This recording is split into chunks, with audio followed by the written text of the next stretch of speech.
It was a quiet afternoon in the small town of Brooksville, the kind of place where the days seemed to move a little slower, and everyone thought they knew everyone else. The air was warm, the sky soft with a lazy sun, and the sounds of distant lawnmowers and chirping birds filled the neighborhood streets. It was an ordinary day, nothing remarkable. At least that's how it started. Daniel Wright was behind the wheel of his dark gray SUV, driving home after finishing a long day at work. His hands rested loosely on the steering wheel, a soft tune playing from the radio, an old soul song that carried memories of easier times. He had just left a community meeting at a local center, something he volunteered for every few weeks to talk with teenagers about education, career goals, and staying out of trouble. It wasn't part of his job, but it was something he cared about. Daniel had always believed that small actions, if done with sincerity, could change people's lives. He wasn't in any kind of hurry. He had already called his mother earlier that day, checked in on his younger sister, and was now simply enjoying the peaceful drive. The roads were quiet, and for once the town didn't feel busy or tense. He noticed how the sunlight hit the tops of the trees, and for a brief moment he just breathed. He loved days like this, simple, uneventful, honest. But several blocks back, another vehicle began to follow him. A white police cruiser, steady and close. Behind the wheel sat Officer Blake, a man known around town for being strict, by the book, and sometimes a little too eager to prove a point. He had served on the force for nearly 8 years, but in all that time he had never been promoted. Some said it was because of his attitude. Others said it was his short temper. Blake didn't think of himself as prejudiced, but he had a way of assuming things about people before really seeing them. He noticed Daniel's SUV and narrowed his eyes. The vehicle looked well-kept, new even, and the man driving it didn't seem familiar. Blake thought to himself, never seen that one before. Probably someone from out of town. His mind jumped quickly to suspicion, as it often did when he saw someone he didn't recognize in that part of Brooksville. Daniel turned onto Pine Street, humming along to the music, unaware that Blake had decided to follow. The cruiser's distance shortened slowly, and soon Daniel noticed the car in his rearview mirror. He frowned slightly, not alarmed but curious. It wasn't unusual to see patrol cars, but the feeling of being followed always stirred a quiet discomfort. He told himself not to overthink it. He slowed down slightly, signaling properly at every turn. He was careful, maybe a little too careful. Blake watched, convinced that Daniel was acting suspiciously. Why's he driving so slow now? He muttered under his breath, trying to hide something. It was a classic misunderstanding. One man cautious because he didn't want trouble, and the other seeing caution as guilt. Blake turned on his lights. The flash of red and blue filled the rearview mirror, cutting through the calm of the afternoon. Daniel sighed softly, signaling right and pulling over beside the curb. He felt a familiar knot in his chest, one he had felt before in similar situations. It wasn't fear exactly, and more like exhaustion. He rolled down his window, resting his hands visibly on the steering wheel. Just as he had been taught to do since he was young, the officer stepped out of his cruiser, adjusting his belt and walking over with a stern look. Daniel could see his reflection in the man's sunglasses as he approached.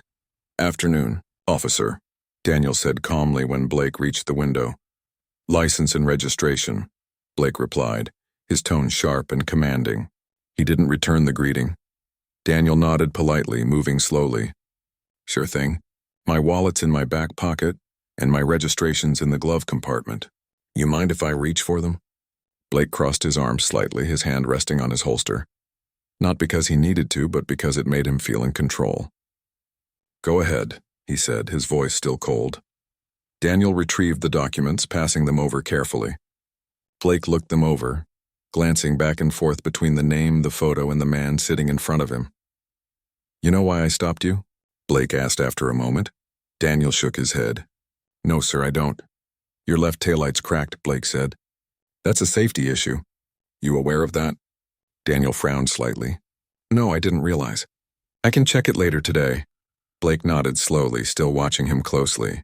He wasn't satisfied. Something in him just didn't believe the calmness.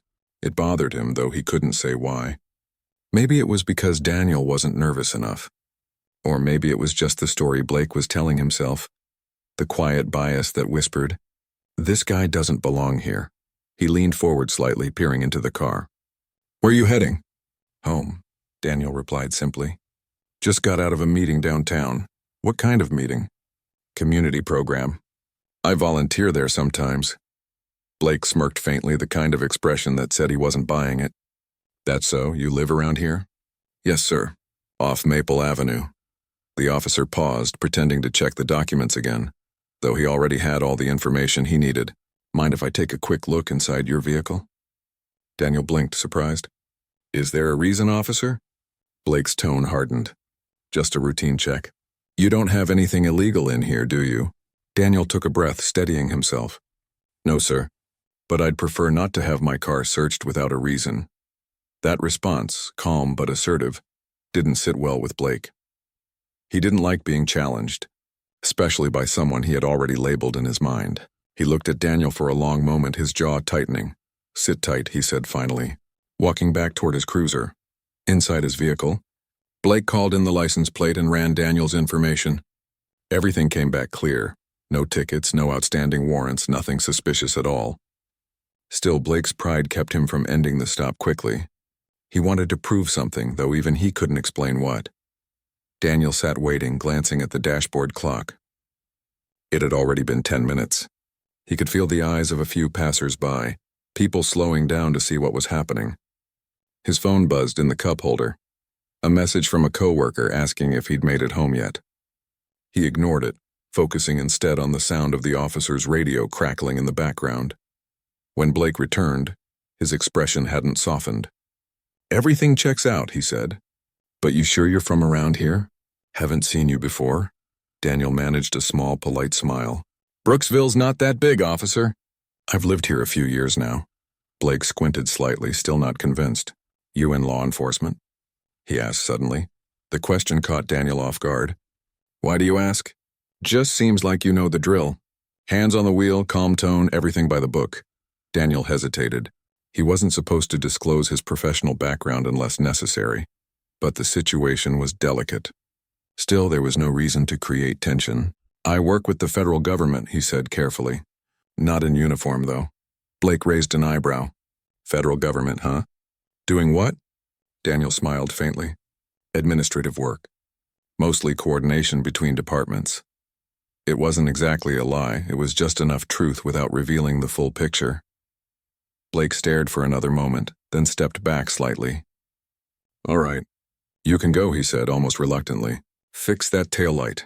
Will do, officer, Daniel replied. As he pulled away, Daniel felt a weight lift from his shoulders, but he also felt the familiar sting of frustration.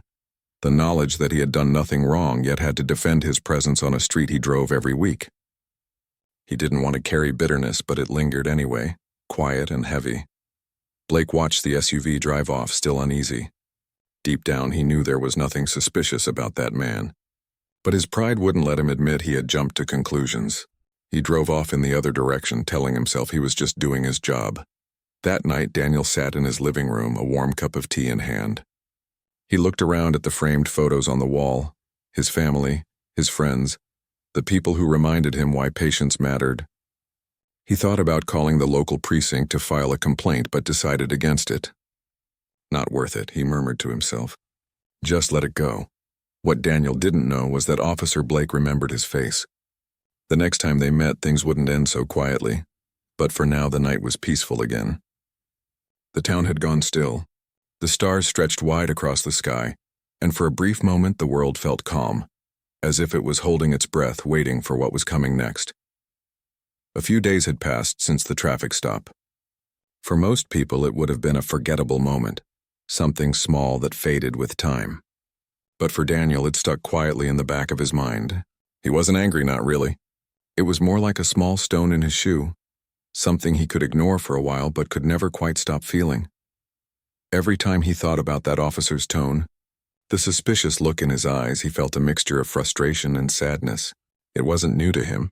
He had learned long ago that some people would see what they wanted to see, no matter who you were or what you'd done. Still, he wished things were different. That morning, Daniel was up early, coffee in hand, preparing for another busy day. His phone buzzed with a message from his colleague reminding him about a field briefing later that afternoon. He smiled faintly.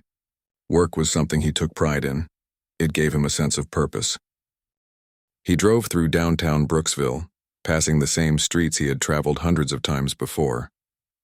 The small shops were opening, the bakery on the corner already filling the air with the smell of fresh bread. Everything looked calm, peaceful.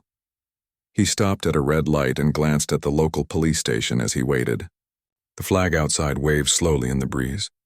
He thought briefly about that officer, Blake, and wondered if he was inside right now drinking coffee, probably not even remembering him.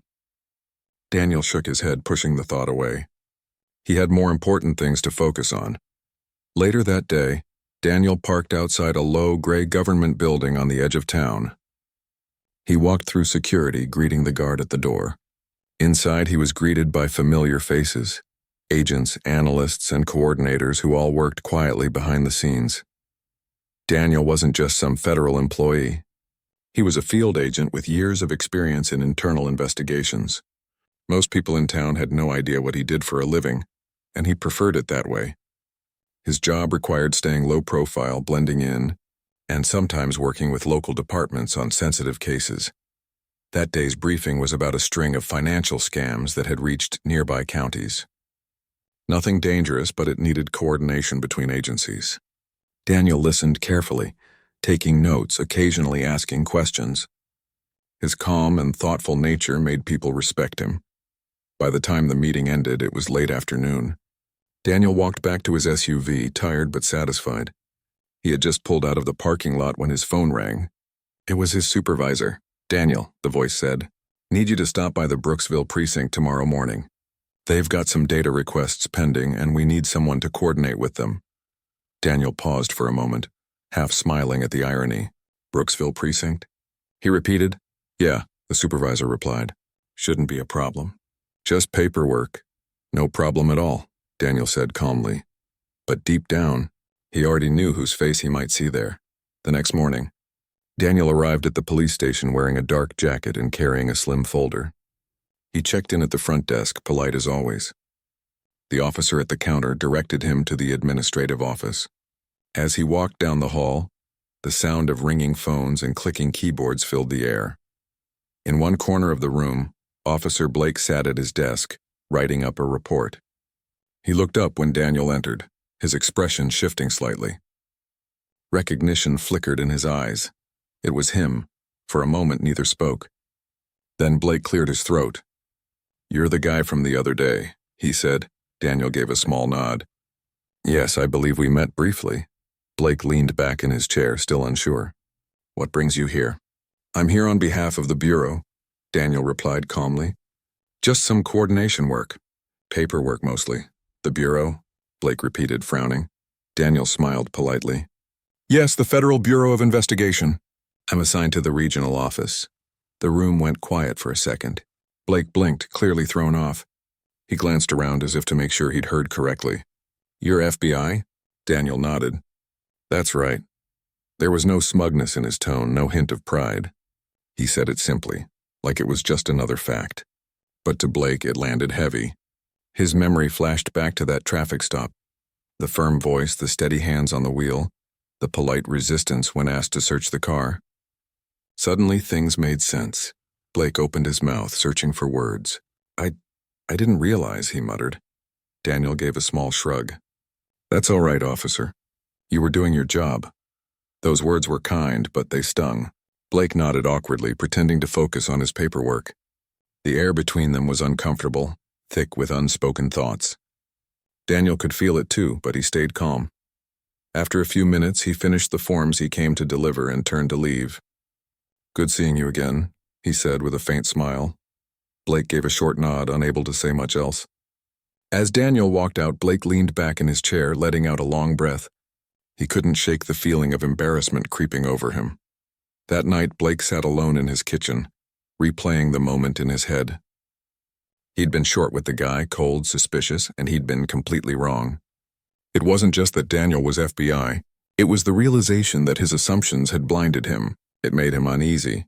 He told himself it wasn't personal, that he was just doing his duty. But deep down, he knew the truth. It wasn't about duty. It was about bias, the quiet kind that hides behind excuses.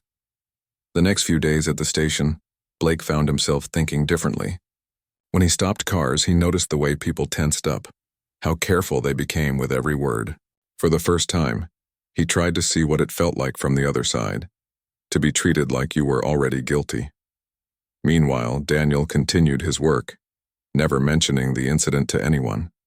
He had learned long ago that change rarely came from anger. It came from example, from showing calm where others showed judgment. One afternoon, a call came in at the station, a possible suspect linked to the same fraud case Daniel was working on. The suspect had been traced to an old warehouse on the edge of town. The police department was asked to coordinate with federal agents. When the team assembled, Daniel arrived on site, briefing the officers on the situation. To his surprise, Blake was part of the group. Their eyes met briefly, and for once there was no tension, just a quiet understanding. Daniel explained the plan clearly and patiently. It wasn't a high-risk operation, more of a routine interview, but teamwork was key. Blake listened carefully, taking notes. He wasn't his usual defensive self. In fact, he seemed almost eager to do things right this time. As the team moved into position, Blake found himself paired with Daniel. It felt strange at first, but Daniel treated him no differently from anyone else. His calm, respectful tone made things feel easy, natural. When they approached the warehouse office, the man inside surrendered quietly, answering their questions without issue. Everything went smoothly, no shouting, no tension. Blake felt relief wash over him. After it was over, the two men stepped outside into the late afternoon sun. Daniel handed over a folder of documents to one of the officers, then turned to Blake. "Good work today," he said simply. Blake nodded, hesitating. "Listen," he began slowly, "about that day, when I pulled you over, I just wanted to say—" Daniel stopped him gently. "It's all right," he said. "You don't owe me anything." "No," Blake said, shaking his head. "I do. I judged you before I even knew you. I shouldn't have. That's on me." Daniel studied him for a moment, then nodded quietly. "The important thing is that you learned something from it." Blake managed a faint smile. "Yeah, I think I did." The two men stood there for a few moments, the air easier between them now. The town around them carried on as usual. Cars passing, people walking, the world moving forward. That evening, Daniel drove home feeling a strange peace. The day had been long, but something about it felt right. Not perfect, but right. He had seen change, not a big one, but a real one. And sometimes that was enough. Back at the police station, Blake sat at his desk again, this time staring at an empty report form. He thought about what Daniel had said about patience, about example. For the first time in a long time, he didn't feel defensive. He just felt thoughtful. He pulled out his notebook and wrote a few words at the top of the page. Respect starts where assumptions end. He didn't know why he wrote it, but it felt true. The next morning, Blake arrived at work early, greeting people as they came in. Some of his colleagues noticed he seemed different, quieter, more patient. When he went out on patrol that day, his tone with people was softer. He listened more, interrupted less. It wasn't dramatic, but it was real. And though he never said it out loud, he knew that one simple traffic stop, the one that had started with suspicion and ended with humility, had changed him in ways he couldn't quite explain. For Daniel, life went on as usual. He returned to his work, his family, his quiet evenings. But once in a while, when he passed a police car on the road, he thought of that day and smiled faintly. Maybe people could change. Maybe understanding could grow in the unlikeliest places. It wasn't a story about revenge or pride. It was about reflection, about small steps towards something better. And in a world full of division, that alone felt like a victory worth remembering.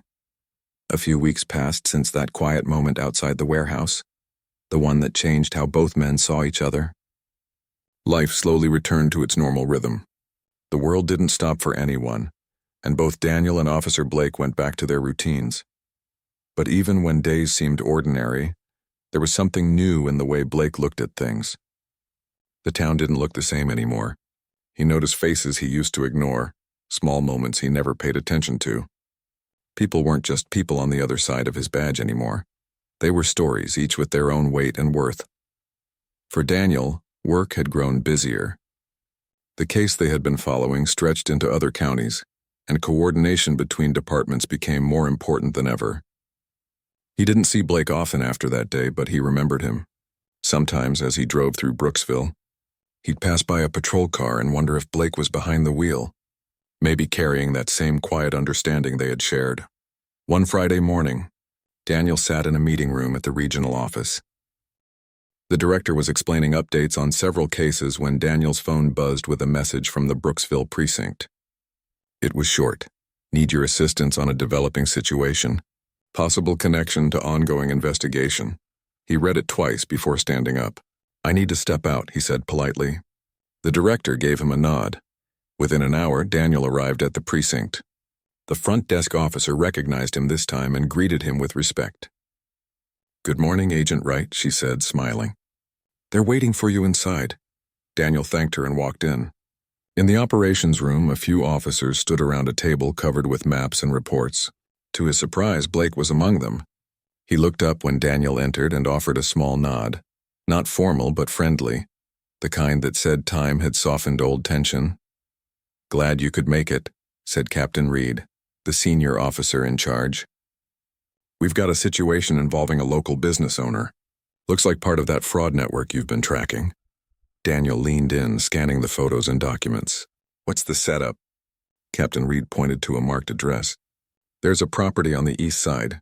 Small shipping company, but the owner's been using fake accounts to move money. We've traced transactions to multiple states.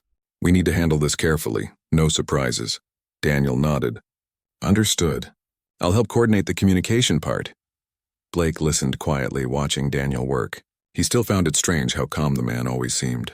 There was a steadiness about him, the kind of confidence that didn't come from power but from patience. The plan was simple. The officers would conduct a standard visit, collect records and ask a few questions. Nothing dramatic. But as everyone knew, even simple plans could change fast. That afternoon, the team drove to the location. The building looked normal. A faded sign, a few parked trucks, and the steady hum of machines inside. Daniel parked near the back with Blake beside him. The others approached the front office. Let's keep things smooth, Daniel said quietly as they got out of the car. No assumptions, no rush, Blake nodded. Got it. They entered the office where a middle-aged man sat behind a cluttered desk. He looked nervous the moment he saw the badges. Daniel introduced himself politely, explaining why they were there. The man answered their questions but kept glancing toward the back room, fidgeting. Blake noticed it too. Everything all right? He asked gently. The man hesitated. Yeah. Just surprised to see you all. Daniel smiled slightly. We're just checking records. Nothing to worry about. A few minutes later, one of the officers found something. A set of documents with strange account numbers. Daniel looked them over carefully. They were definitely part of the fraud case. He thanked the man for his cooperation, assuring him that this was only a procedural matter. As they stepped back outside, the team exchanged notes. Everything was handled calmly. Blake glanced at Daniel. You always that patient? He asked, half joking. Daniel smiled. Most days. You learn it helps more than anger ever could. They both laughed lightly, a sound that carried a sense of peace, the kind that comes from understanding, not agreement. Later that evening, back at the precinct, Blake found himself talking to some younger officers. They were complaining about people being difficult during stops. Blake listened quietly for a while, then said something that surprised even himself. You ever think maybe they're not being difficult? He asked. Maybe they're just tired of being treated like suspects before they even open their mouths? The room went quiet. One of the rookies looked at him curiously. You sound like you've changed sides, the kid said, half smiling. Blake chuckled softly. No sides, he said. Just a little more perspective. It wasn't a speech or a lecture. It was just a few words, but they carried weight. Over the next few weeks, the small town station started to feel different. People noticed that Blake had become more approachable, more human. He took time to explain things during stops, to listen instead of rushing. It didn't go unnoticed, and by the community or by his colleagues. Daniel, meanwhile, kept busy. The investigation was wrapping up, and most of his reports were nearly complete. One afternoon, he received a message from Captain Reed thanking him for his cooperation and professionalism. Daniel smiled, appreciating the gesture. Later that day, as he was leaving the office, he saw Blake waiting outside near the parking lot. He looked like he had something on his mind. "Hey," Blake said as Daniel approached. "Got a minute?" "Of course," Daniel replied. Blake took a deep breath. "You ever think about how one small moment can change everything? Like a single choice, a single misunderstanding?" Daniel looked at him, curious. "Every day," he said softly. Blake nodded. "That stop, the one where I pulled you over, it's been sitting with me. Not because I got it wrong, but because it made me see how easy it is to think you're right when you're not." Daniel didn't say anything right away. He let Blake talk. "I used to think being a cop meant always having control," Blake continued. "But I'm starting to see it's more about having responsibility. To be fair, to be patient. I didn't really get that before." Daniel smiled faintly. "That's not an easy thing to realize." "Yeah," Blake said, nodding slowly. "But I'm glad I did. You taught me that, even if you didn't mean to." Daniel looked thoughtful. "Sometimes the lessons we don't mean to teach are the ones people need most." They stood there for a while, the evening breeze passing quietly between them. The sky had turned golden, and the sound of cars faded into the distance. It wasn't a dramatic moment, but it was honest. The kind of moment that makes you believe people can grow. In the following days, life went on. But the change that began in those few quiet conversations started spreading. Blake began mentoring new recruits differently. He focused less on control and more on connection. When people got nervous during stops, he spoke with calm reassurance. He learned to see fear for what it was, not defiance, but defense. Daniel noticed it too. During later coordination meetings with the precinct, he could see how the officers treated him and others with more respect. It wasn't perfect, but it was progress. One afternoon, Daniel received an invitation to speak at a community forum on cooperation between law enforcement and citizens. He hesitated at first. He wasn't the kind of man who liked the spotlight. But after a bit of thought, he agreed. The event was held at the local community center. Families, officers, students, and town residents filled the room. Daniel stood at the front, speaking plainly about understanding, communication, and patience. His voice was calm, his words simple. "Trust," he said, "isn't something you demand. It's something you earn. One conversation, one action at a time." When he finished, the audience applauded softly. Among the people in the crowd was Officer Blake, standing near the back. He didn't say a word, but the look in his eyes said everything. Gratitude, respect, and maybe even friendship. After the event, Blake walked over and shook Daniel's hand. "You said it better than I ever could," he said quietly. Daniel smiled. "You've been saying it already, through your actions." That night, as Daniel drove home, the town lights flickered softly on the quiet streets. He thought about how strange life could be, how two people from such different worlds could end up teaching each other so much without ever meaning to. It wasn't about titles or authority. It was about humanity, the simple truth that everyone wants to be seen, heard, and treated fairly. For Blake, the lesson stayed with him every time he put on his badge. For Daniel, it was a reminder that change didn't always come from policy or power. Sometimes, it came from patience and the courage to respond with dignity when others didn't. And for both men, it was proof that even in small towns under ordinary skies, moments of truth could reshape everything, one honest act at a time. The story of that traffic stop became something unspoken between them, a shared reminder of how perception could cloud judgment, and how understanding could clear it again. Neither man would ever forget it, and as time moved forward, the quiet respect between them became the kind of example that quietly changes the world, not with noise, but with the steady strength of empathy. Months had passed since the community event where Daniel spoke, and the small town of Brooksville had started to feel a little different. The air felt lighter somehow, maybe not because the world had changed overnight, but because people had started listening to one another a bit more. At the police station, Officer Blake had slowly become one of the most respected officers on the team. Not because of seniority or medals, but because of the quiet way he handled things now. He had learned the power of listening. He didn't rush, didn't raise his voice, and didn't jump to conclusions like he used to. When new recruits joined, they noticed how calmly he carried himself and how much the community seemed to trust him. Daniel continued his work as an investigator. His job took him in and out of town, sometimes for days at a time. He didn't often cross paths with Blake anymore, but when he did, there was always a friendly nod, a silent reminder of the journey they had both been on. One early morning in spring, Daniel received a message from the regional office about a new case. It wasn't connected to fraud or paperwork this time. It involved a missing shipment of classified materials possibly stolen, and the trail led to the outskirts of Brooksville. The case required cooperation from local law enforcement again. Daniel sighed softly as he read the report. Another long week ahead, but something in his gut told him this one would be different. When he arrived at the Brooksville precinct later that day, Captain Reed greeted him at the entrance. "Glad you're here," the captain said. "We've got a lot to go through." In the conference room, a few familiar faces were already gathered. Among them was Blake. He gave Daniel a small smile. "Looks like we're partners again," he said. Daniel chuckled lightly. "Seems that way."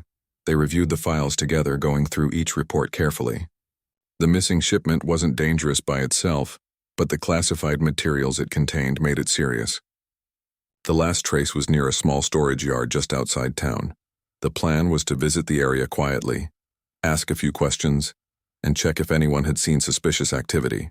Daniel and Blake were paired again. It felt natural this time, like teamwork built on mutual trust.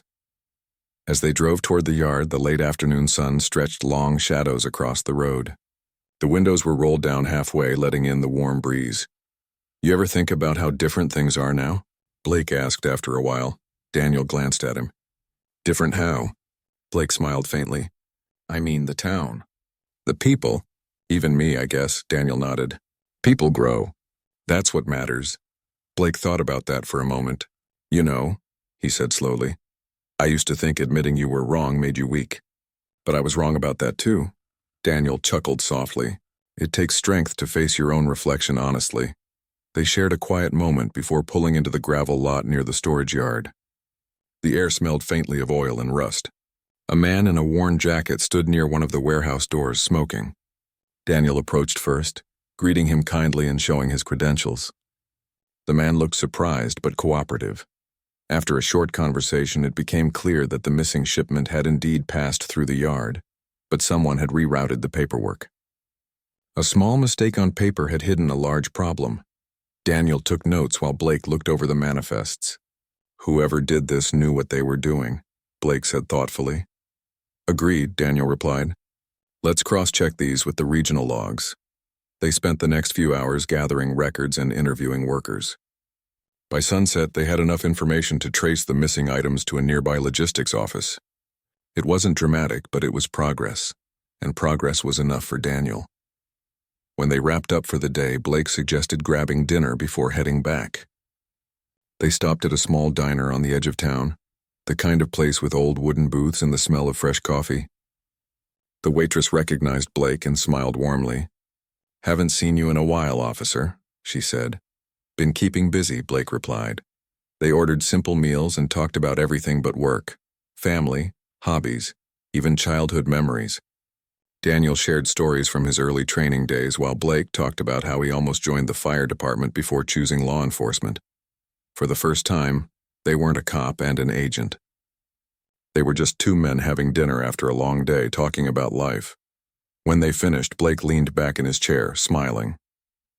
"You know, if someone told me a year ago that I'd be sitting here sharing fries with an FBI agent, I'd have laughed in their face." Daniel grinned. "Life has a funny way of surprising us," Blake nodded. "Yeah, it does." Over the next few weeks, they continued working on the case together. The more time they spent around each other, the more respect grew between them. They didn't need to say it out loud. It was just there, in the way they communicated, in the trust that flowed easily now. But as their partnership deepened, so did public interest. A local journalist had caught wind of the cooperation between the FBI and the Brooksville police. She started asking questions, writing small articles about the new sense of unity in town. People loved it, a story of collaboration and understanding. One morning, Daniel arrived at work to find a message from his supervisor. "The Bureau's communications team wants to feature Brooksville in a report about community relations," the note said. "You'll need to attend an interview."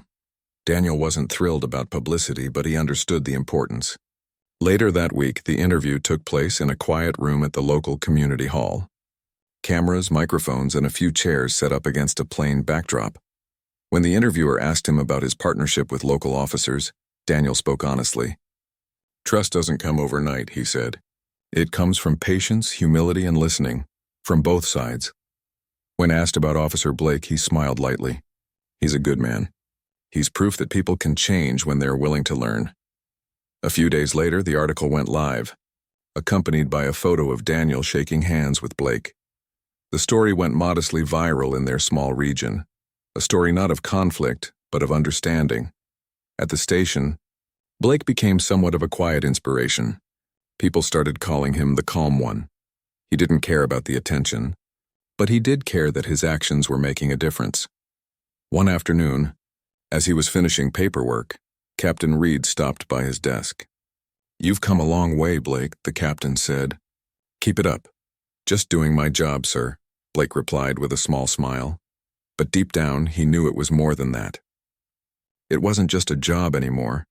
It was a calling to be better than he used to be.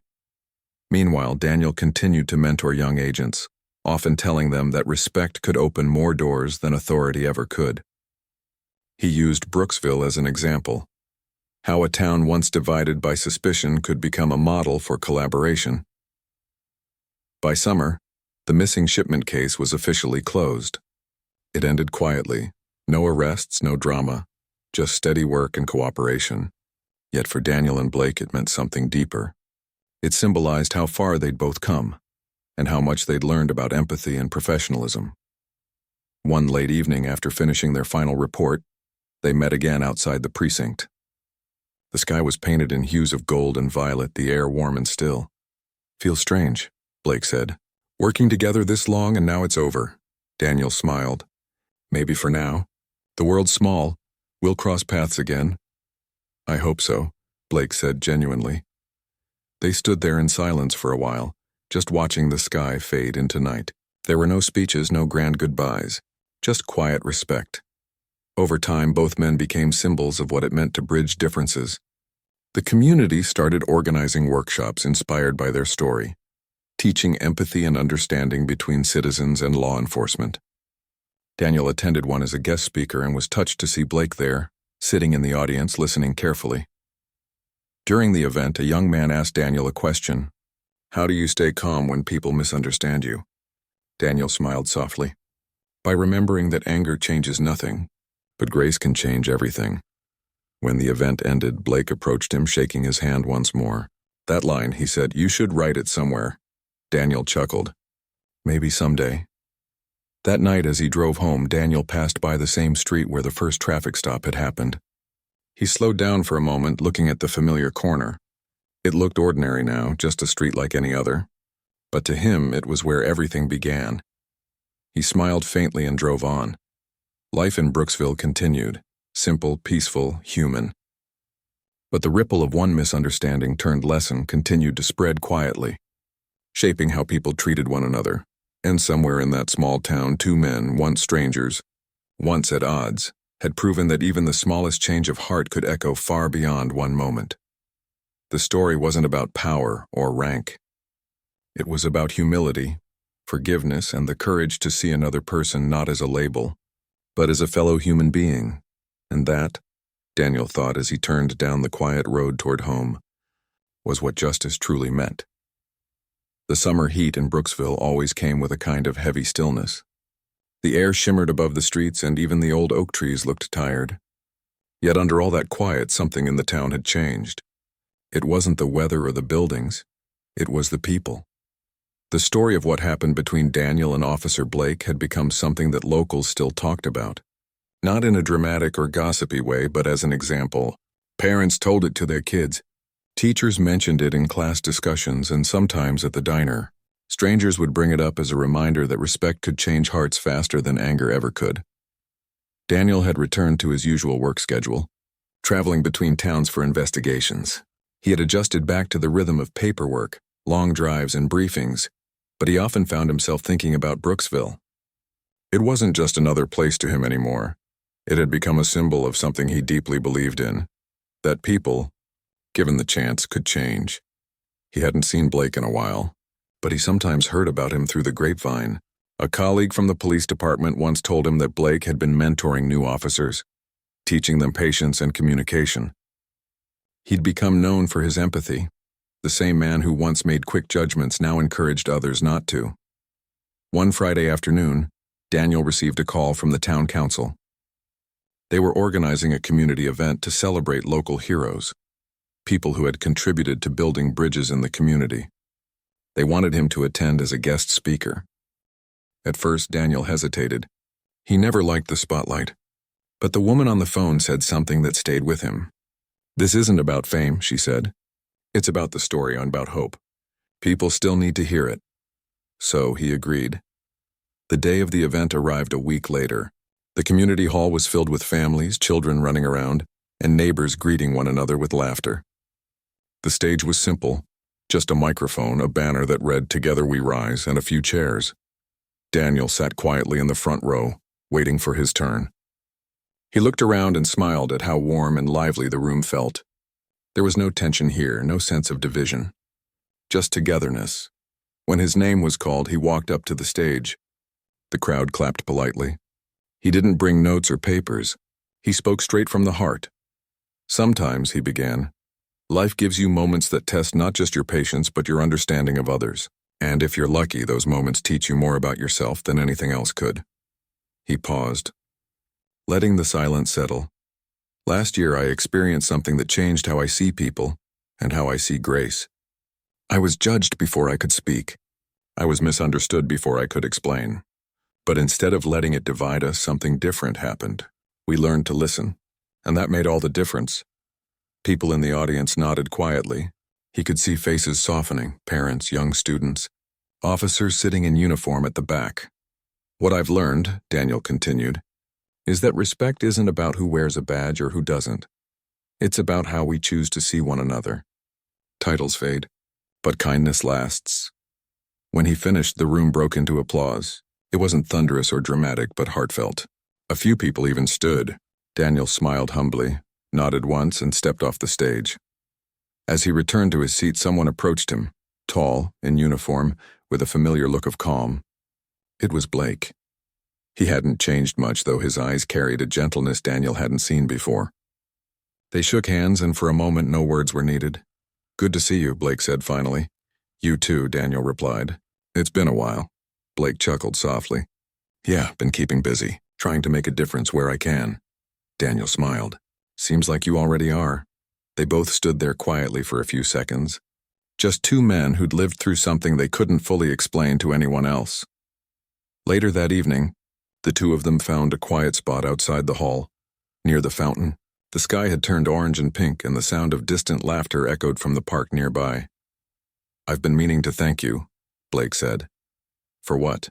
Daniel asked, surprised. "For not giving up on people like me. You could have held on to that anger and no one would have blamed you, but you didn't. You treated me better than I treated you."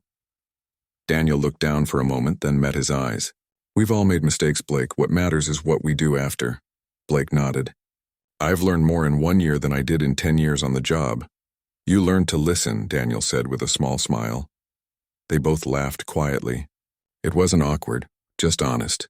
The fountain rippled behind them as the night grew cooler. A few people walked by, recognizing them, smiling respectfully. "Funny how life works," Blake said. "One bad moment led to something better than I could have ever imagined." Daniel nodded.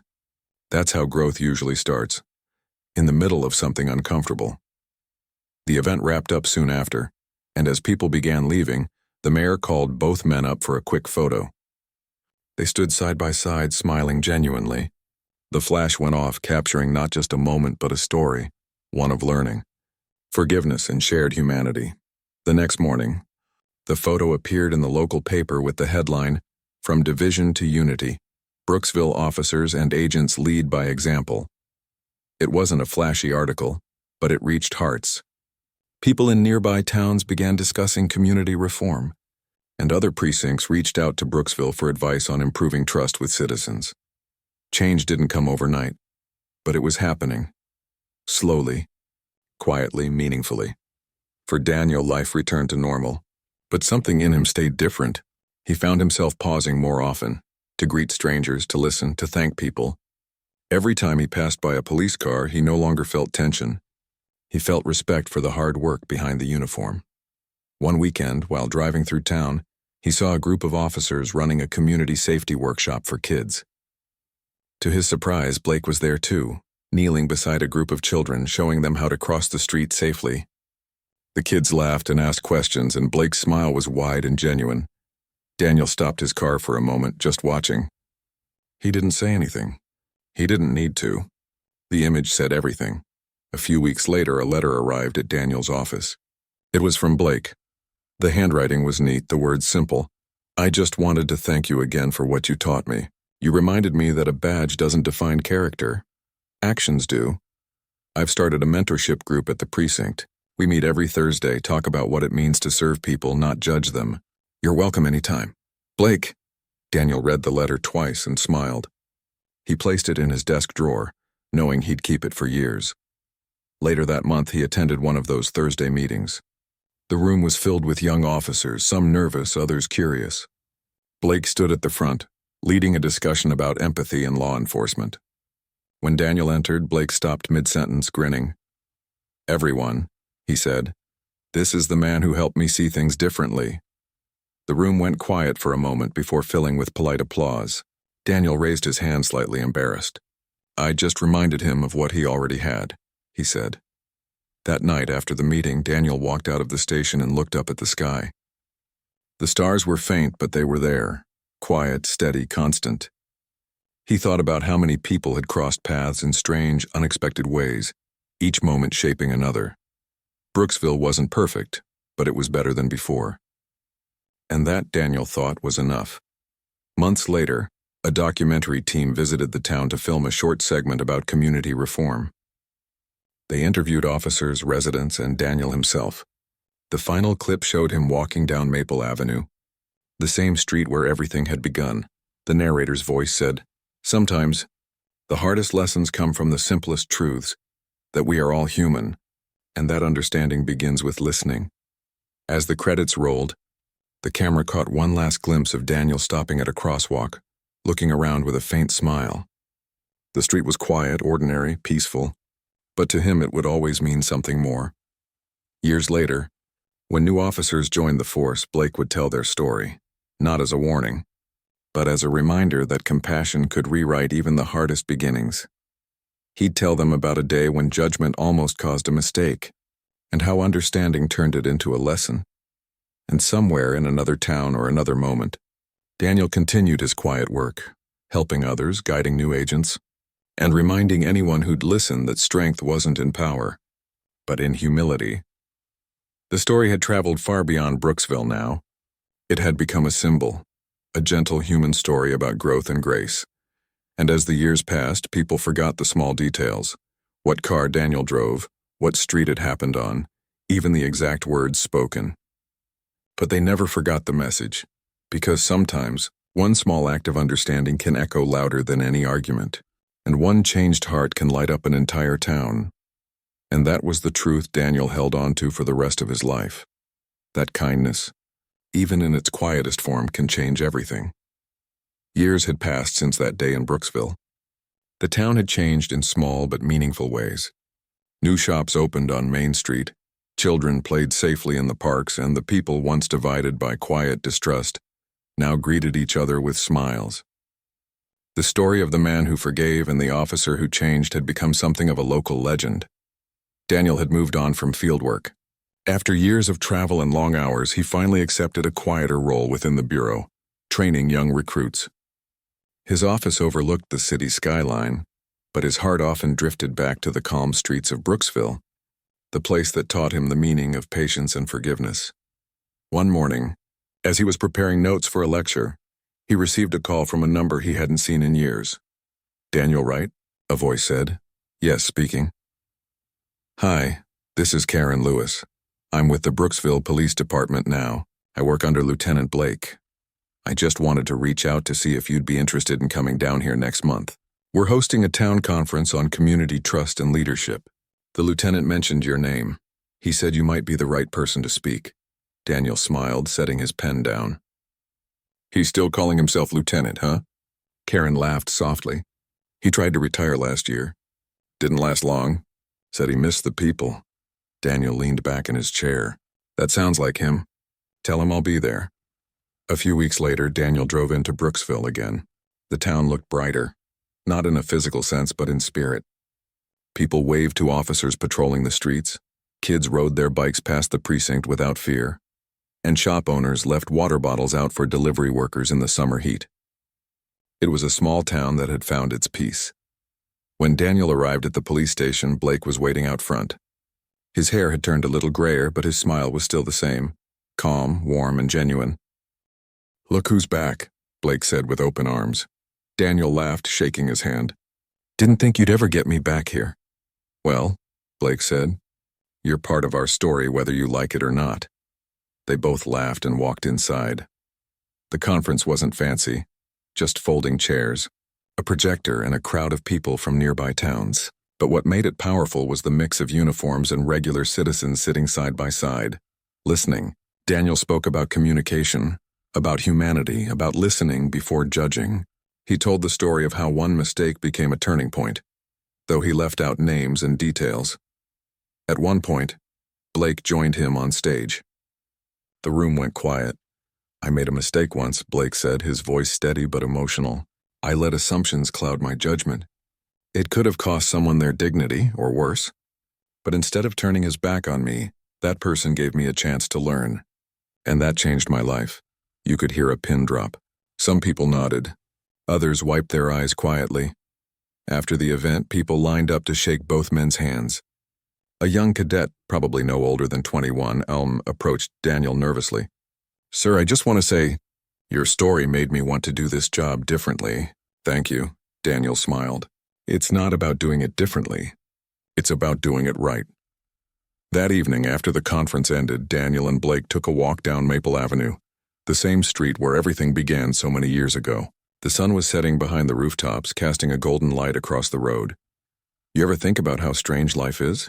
Blake asked softly. "How something that started so badly could lead to something so good?" Daniel nodded slowly. Maybe it had to happen that way, so others could learn from it.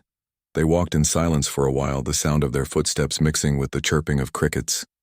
"You ever regret it?" Blake asked suddenly. "That it happened?" Daniel thought for a moment. "No," he said quietly. "Because without it, neither of us would be here." Blake looked down, smiling faintly. "You always know how to find the lesson in things. Maybe I just learned from the best teacher, experience." A few months later, Daniel was invited to appear on a national talk show about reconciliation and community service. He didn't want fame, but he understood that stories like his and Blake's could help others see the world differently. During the interview, the host asked, "If you could go back to that day and change anything, would you?" Daniel smiled softly. "No, because that day didn't define who we were. It revealed who we could become." The audience applauded. Later, when the episode aired, messages began to flood in, not just from Brooksville, but from all over the country. People shared their own stories of misunderstanding, forgiveness, and second chances. A teacher wrote to him saying her students now discussed empathy in class because of his interview. A police chief from another state invited him to speak to his officers. Blake called him a few days later. "You're a celebrity now," he joked. Daniel laughed. "You know me. I prefer quiet days." "Yeah," Blake said. "But you're doing good work. Don't stop." As time passed, Daniel and Blake continued to collaborate on community projects. They started a small program together, the Bridge Initiative, aimed at bringing local citizens and police officers together for open conversations. It wasn't about speeches or policies. It was about listening. They'd gather in town halls, schools, even coffee shops, and invite people to share their perspectives without fear or judgment. At first, attendance was small, just a handful of people. But as word spread, more came. Officers from neighboring towns, families, teachers, and even high school students started joining. One night, after a long session, Blake looked around at the crowd, young and old, officers and civilians, all talking, all laughing. "Look at this," he said quietly. "We actually did it," Daniel smiled. "You did it. You earned their trust." "No," Blake said, shaking his head. "We earned it. Together." Their project was soon featured in several local newspapers. Reporters wrote about the unusual friendship that began with a misunderstanding and turned into a movement. But for both men, the recognition wasn't what mattered. It was seeing people connect, seeing understanding replace suspicion. Years later, Blake finally retired from the police department. The town held a small ceremony at the park. Families gathered, officers stood in line, and the mayor gave a heartfelt speech about his years of service. When it was Daniel's turn to speak, he walked to the podium and took a deep breath. Blake didn't just serve this town, he said. He changed it. He showed everyone that being strong doesn't mean being right all the time. It means being humble enough to grow. The crowd clapped warmly. Blake wiped at his eyes, embarrassed. After the ceremony, they sat on a bench together watching the sunset over the lake. "You ever think about what comes next?" Blake asked. "Maybe teaching," Daniel said. "I've been helping new recruits, trying to make sure they carry the right values forward." "That's good," Blake said quietly. "We need more people like you out there." Daniel smiled. "We need more people like you too," Blake laughed. "Well, I'll be around, just not wearing the badge anymore." They sat in comfortable silence as the last bit of daylight disappeared behind the trees. A few years later, Daniel received a small brown envelope in the mail. Inside was a handwritten note and an old photo, the one from the Together We Rise event. In the photo, both men stood side by side, smiling. The note read, "Thank you for changing my life. Whatever time I have left, I'm going to spend it helping others learn what you taught me. That respect and kindness will always win. Your friend, Blake." Daniel held the note quietly for a long time. He didn't cry, but his eyes grew heavy with gratitude. He framed the photo and hung it in his office, right above his desk. Whenever his students asked about it, he'd smile and say, "That's a story about understanding, and how one good decision can change everything." In the years that followed, the Bridge Initiative continued to grow. Other towns adopted similar programs, and Daniel found himself traveling again. This time not to investigate, but to inspire. He'd stand in front of large groups and say, "Don't wait for someone else to be kind first. You be the start." Brooksville became a model town for cooperation between citizens and police.